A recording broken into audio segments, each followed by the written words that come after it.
Magandang gabi po mga ka-STL. Narito na po ang resulta ng STL Bataan para sa araw na to, 3rd draw, January 31, 2025, araw ng Biyernes.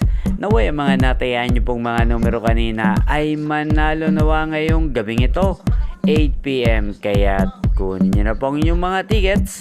Narito na po ang resulta. Ang mga numerong nanalo sa STL Bataan ngayong gabing ito, January 31, 2025, 8 PM.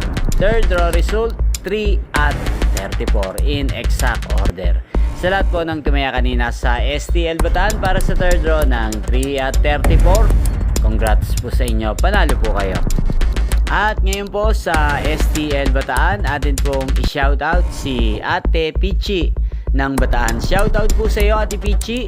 Naway ang mga tinatayaan pong mga numero sa Bataan, sana po ay manalo na ngayong gabing ito. At sa lahat po ng mga taga Bataan dyan, shoutout po sa inyo. Naway nasa mabuti po kayong kalagayan. Inyo pong napanood ang resulta ng STL Bataan sa channel na to, Roderick Hernandez TV. Magkita-kita pong muli tayo bukas ng alas 11 ng umaga.